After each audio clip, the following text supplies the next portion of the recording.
আমার বক্তব্যটা সামনে আইন আপনারা বাজান, যদি আমার কোনো ভুল হয়ে থাকে তাহলে আমি সঙ্গে সঙ্গে হাত জোর করে মাপ।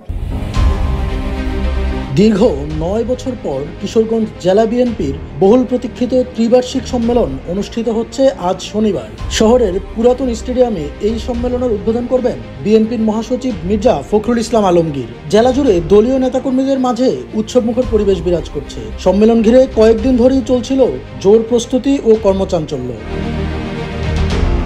তবে এই উৎসবের আবহে আলোচনায় এসেছে আরেকটি ব্যাপার। সম্মেলনের ব্যানার, দাওয়াতপত্র কিংবা অতিথি তালিকা কোথাও নেই কিশোরগঞ্জের আলোচিত রাজনীতিবিদ, জেলা বিএনপির সাবেক সভাপতি, বীর মুক্তিযোদ্ধা অ্যাডভোকেট মোহাম্মদ ফজলুর রহমান। দীর্ঘদিন ধরে বিএনপির রাজনীতিতে সক্রিয়ভাবে যুক্ত থাকা এই নেতাকে এবার সম্মেলনে আমন্ত্রণ জানানো হয়নি। সম্প্রতি জুলাই গণঅভ্যুত্থান নিয়ে দেওয়া একটি বিতর্কিত বক্তব্যের জেরে ৩ মাসের জন্য বিএনপি চেয়ারপারসনের এই উপদেষ্টার সব ধরনের সাংগঠনিক দায়িত্ব স্থগিত করা হয়।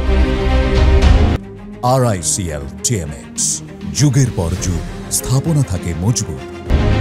সম্প্রতি নিজের ফেসবুক পেজে দেওয়া এক আবেগঘন পোস্টে আলোচিত এই রাজনীতিবিদ লেখেন, দলের নেতাকর্মীদের অনুরোধ করব আমার বিরুদ্ধে দেওয়া স্থগিতাদেশ তুলে নিন।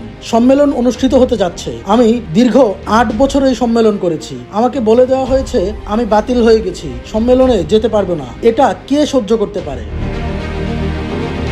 ফজলুর রহমান আরও লেখেন, কিশোরগঞ্জে ৮ বছর নেতৃত্ব দিয়েছি। সম্মেলনে হাজার হাজার নেতাকর্মী আসবেন, আর আমি ঢাকায় বসে থাকব। যে দলের জন্য আমি মৃত্যুর মুখোমুখি হয়েছি, সেখানে কেউ বলতে পারবে না আমাকে সম্মেলনে আসতে।